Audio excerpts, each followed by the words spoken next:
Ini ang Digicast Negros 10, ang top 10 nga balita sa Negros Island region ang amon idulong sa inyo. Kagyaring atong top story subong nga adlaw, September 23, 2025. 93 ka mga balay sa San Carlos City gintupok sang kalayo. Overloaded nga octopus connection ginalinan sang sunog. Wala sang ghost flood control project sa Bacolod City sulod sa Council of Concerned Citizens sa ginhimo nga inspeksyon. Driver ginaligar na tulugan ginamaneho nga salakyan nagbaliskad. Mabinay 6 nakagwa na sa bilangguan. Kag sa Good Vibes, mga booth sa 39th Negros Trade Fair sa SM Ora sa Taguig nagbukas na. Inatanan sa Digicast Negros 10.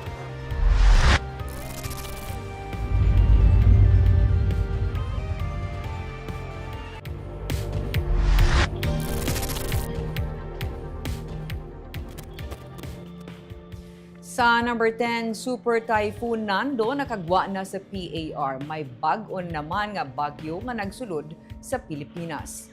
Nakagwa na sa Philippine Area of Responsibility ang Super Typhoon nga si Nando. May mga area sa Northern Luzon nga nagabatsyag sa gihapon sa epekto sang bagyo bangod sang kalapad sini. Sunod sa pag-asa, kay Tropical Depression East sa Northeastern Mindanao ang nagsulod na sa PAR, ini ang gintawag Opong. As of 4 p.m., ang sentro sa Tropical Depression Opong ang na-estimate base sa available data nga yara sa 1,045 kilometers east sang Northeastern Mindanao. May maximum sustained winds ini nga 55 kilometers per hour malapit sa sentro kag pagmadlos nga tubtob sa 70 kilometers per hour. Ang present movement sini west-southwestward sa 10 kilometers per hour.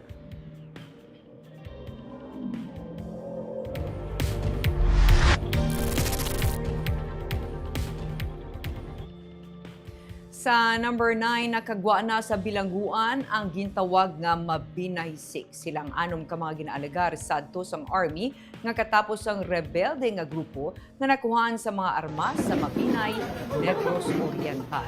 Sa video sang bulatlat, naging emosyonal ang susunod sa courtroom sang Regional Trial Court Branch 42 sa Dumaguete City matapos ginbasa pamatbat nga acquitted ang Mabinay 6. Matapos ang 7 ka tuig, tigay na nakagwa sa bilangguan ng anong tanan ka mga aktivista. Sang kahapon, ginakwit sila sa korte batok sa mga kaso kriminal nga ginpasaka batok sa ila.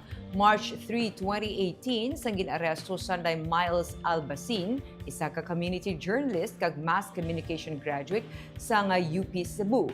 Randel Hermino nga taga Negros Oriental, Carlo Ibanez sang Cebu, Jomar Indico, Joey Vailoses kag Bernard Gilien. Ginakop sila sang Army Sadto sa Barangay Luyang, Mabinay, Negros Oriental matapos ginalagar sang Army nga magkatapos sila sang rebelde kag nakuhaan sang high-powered firearms. Karon nahilway na sila sa mga akusasyon batok sa ila.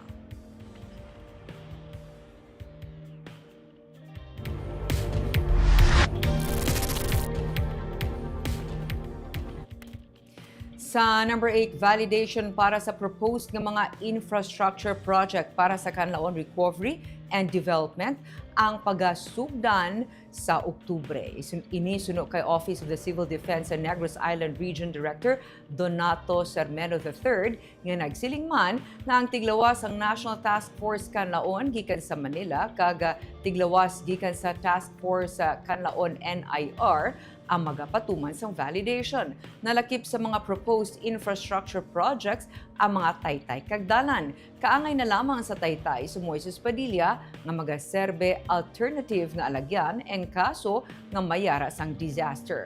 Magluwas sa Moises Padilla nalakip sa mga local government units nga mayara sang proposed infrastructure projects nga kabahin sang Kanlaon Recovery and Development Plan ang Castellana, Bago City, Canlaon City, Murcia kag San Carlos City suno kay Sermeno. Sa tunga-tunga sang Oktubre na ka-schedule ang validation.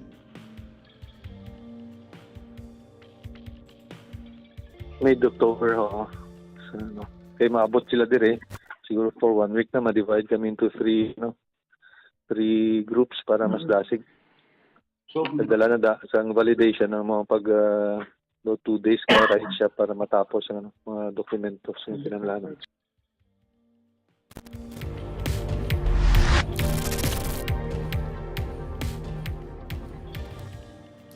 Sa number 70 gayon nga na-recover sa Provincial Highway Patrol Unit Special Operations Team ang isa ka Toyota Wigo nga ginrentahan pero ginprenda sa Dumaguete City sa Negros Oriental.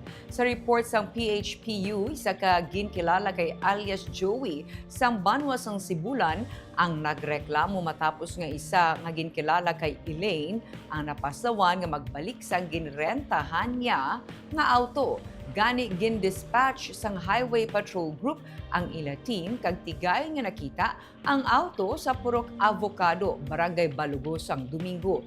Ginprenda nagali ang auto sa balor nga 20,000 pesos kag may bulanan nga interes nga 6,000 pesos. Matapos mahibaluan sang ginaprendahan nga isa ka kaso sang rentangay ang natabo, nagkooperar siya sa otoridad para mapasakaan sa kaso nga carnapping si alias Elaine.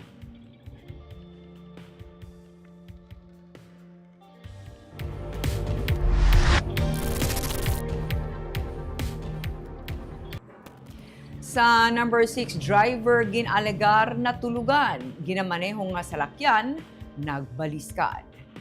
Nagbaliskad ring isa ka Mitsubishi Mirage G4 nga auto kag nakabunggo sa nakapark nga salakyan sa Dalan Circumferential malapit sa isa ka call center firm sa Barangay Villamonte, Bacolod City, kaina Martes ang kaagahon. Suno sa driver, mechanical malfunction ang natabo bangod gulpi lang nagliko ang salakyan kag nagpitik. Apang nagwa sa traffic investigation nga padulong norte sa dalan ang Mitsubishi Mirage sa ginalagar na tulugan ang 27 anyos nga driver. Nagbaliskad ang auto kag naiguan ang Suzuki Ertiga nga nakapark sa higad sa dalan.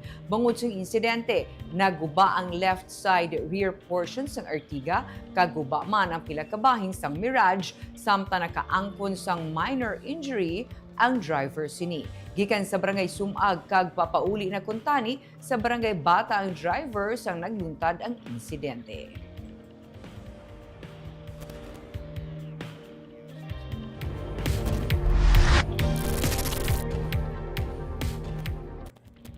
Sa number 5, tatlo ang pilason sa ginsungay sang Ceres bus ang likod sang dump truck sa San Agustina Access Road, Barangay Fabrica sa Sagay City, Lunes nga adlaw, Setyembre 22. Nakaangkon sa mga pilas ang isa ka pasahero, konduktor kag driver sang Ceres bus. Nagresponde ang katapos ang Cadiz DRRMO kag gindala ang mga pilason sa ospital.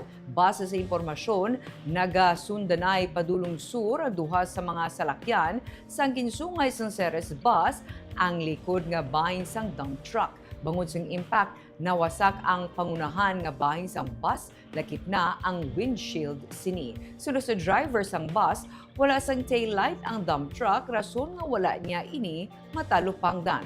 Kaagahon kag medyo madulong pa sa nagluntad ang nasambit nga vehicular incident.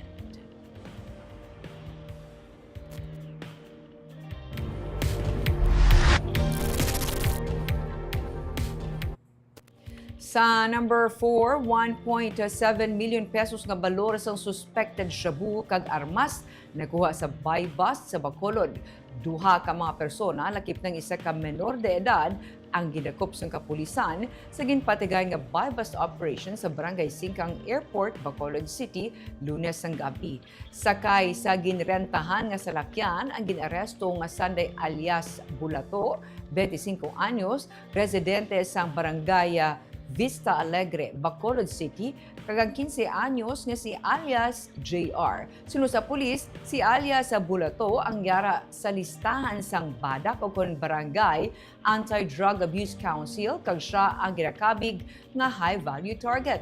Nakuha sa ila ang 18 ka pakete sa ginasuspetsuhan shabu nga may kabugaton nga 250 grams. Nagabalor sa 1.7 million pesos ang na-recover nga suspected shabu. Sunod sa reports ng kapulisan bisan magluwas sa iligal nga droga sila nakumpiskar o kung nakakumpiskar man sa isa ka caliber .357 nga revolver kag duha ka mga bala.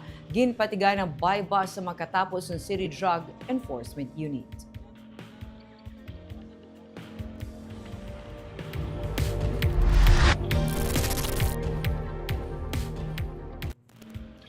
Sa number 3, gindenay ni Mayor Greg Gasataya ang motion for reconsideration nga gin-file sang gindismiss nga maestro sa Bacolod City College bangod sa sexual harassment nga reklamo sa isa ka babae nga estudyante. Ang desisyon nga pirmado ni Gasataya sa atong Setyembre 19. Dugang pa sang alkalde, gindenay ang motion for reconsideration bungod sang lack of merit o kung kulang sa ebidensya ang iyang mga ginpatpat nga mga rason sa paghinyo nga mabaliskad ang nangin-una nga desisyon. Gindagdagan sa dismissal from service, perpetual disqualification from public office, forfeiture of retirement benefits, kag cancellation of civil service eligibility ang manunudlo sa adtong Hulyo 22 sini nga tuig. Ginpamatbatan siya nga guilty sa grave offense ang pag-request sa sexual favor kabaylo sang passing grade kag favorable academic conditions. Guilty man siya sa light offenses nga unwelcome inquiries or comments, may kantanan sa sex life ng isa ka persona, sexual flirtation, advances kag propositions. Ang BCC ang ginadumala sang lokal nga panguluhan sa Bacolod City.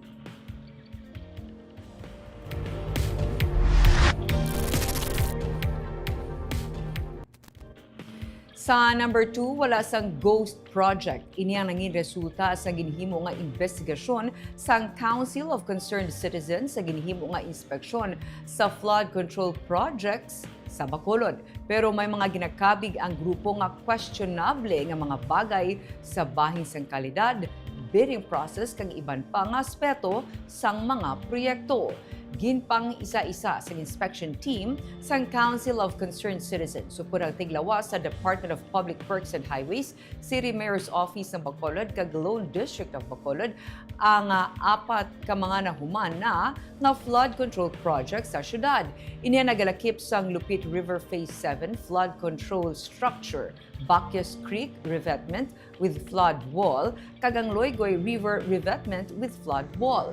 2024 pa ginreport nga nahuman ang among mga proyekto. Sa Loygoy River, may porsyon nga ginakaayo na. Sa paglantaw sa grupo, questionable ang pagbutang sang flood control project sa sininga area, mas maayo kuntani kuno kung nag-reforestation lamang. Sa Lupit River naman, sunod sa grupo, ang revetment concrete mix daw Class B, manubo ang shelf life kag hindi sustainable. May mga ginakwestiyon pagid sila nga mga bagay kag nagakinahanglan pa sang dugang nga investigasyon. Ang Bacchus Creek kag ngalan na river nagakinahanglan pa sang technical assessment ang kapag-on sang concrete mix kag kung nagakaangay gid man ang design. Suno kay Attorney Cesar Beloria Jr., may mga technical, legal, kag financial pa sila nga mga palamangkutanon. Bisan wala sang ghost project, questionable kuno ang design, integridad, bidding process, contractor accountability, kag necessity sang mga proyekto. Sa press conference kahapon ni Bacolod Mayor Greg Gasataya, ginaabi-abi niya ang investigasyon kung ang tinutuyo sini ang para sa transparency kag validation sang mga proyekto. Ginarespeto niya ang katapos ng simbahan nga katapos sang grupo nga nag-inspeksyon. Pero kung lain na ang tuyo, mahibaluan man sang publiko. Iban kuno abi sa miyembro sang grupo nang inkontra sang ila partido sang nagligad nga piniliay.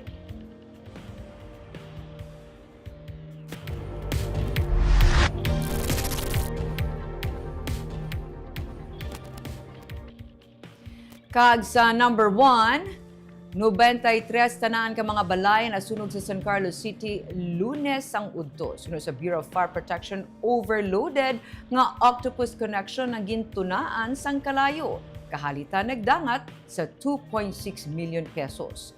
Tigayon nga nakabutang sang defense line ng Bureau of Fire Protection ugaling madasig ang paglaptas sang kalayo. Sino kay Fire Chief Inspector Johans Himotea, ang Fire Marshal ng San Carlos City, ang mabaskog nga hangin kag wala sang barrier sa nasunugan nga area sakop sang Greenville Bato sa Barangay Rizal ang isa sa mga rason kung nga madasig ang paglaptas sang kalayo. Dugang pa niya, ikit-ikit ang mga balay kag mga 90% ang himo sa light materials. Ang alagyan pasulod, footwalk lamang. Sa 93 ka balay, 87 diri ang lubos nga natupok sang kalayo kag 6 ang partially damaged. 395 ka individual sunod sa BFP ang apektado. Base sa natipon nila nga ebidensya, electrical in nature ang gintunaan sang kalayo nga nagsugod 12:46 ang udto sang Lunes. Suno kay Himotea, overloading kung sa diin ang isa ka 6-gang nga extension cord nga naka-attach sa 3-gang nga extension cord ang ila ginalantaw gintunaan sang sunog. Gikan sa balay ni Emma Kabulang suno kay Himotea, nagsugod ang kalayo. Mga 7,400 square meters ang initial estimate sang kalaparon sang area nga nasugnugan. Sa karon may 34 ka pamilya ang yara sa covered court sa Barangay Rizal, kung sa diin sila ang ginhatagan sa modular tents para temporaryo nga ilistaran. May 31 naman kaapektado nga pamilya ang yara sa quarantine facilities ang Barangay 2. Tigayon na sila nga nahatagan sang assistance sa DSWD. We had gathered pieces of physical evidence consistent to the fire being electrical in nature. Mm. Bali sir, i-confirm na namon. Bali ang ginalinan sir, ang extension cord nga damo supon-supon or damo nakasaksak. Amo na ma'am ang nakita namon sa physical evidence nga medyo pugtak-pugtak ang mga wires, then gin-corroborate siya ma'am sang house owners nga gagamit sila sang octopus connection, shall we say, sa pag wire sa ila balay. Hindi na siya mabudlay na extension cord, gan stable siya ma'am.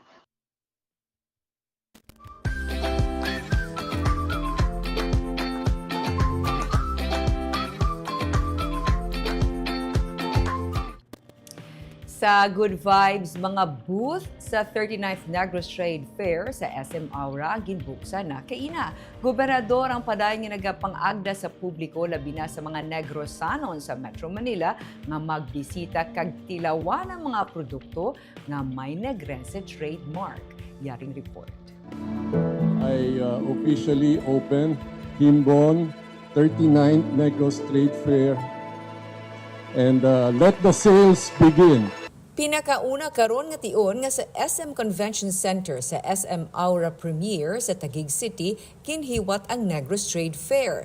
Humalin sa pagkaon, home decors padulong sa mga bayo ang nakasalida sa nagkalain-lain nga mga booth suno kay Negros Occidental Governor Eugenio Jose Lacson ang dekalidad.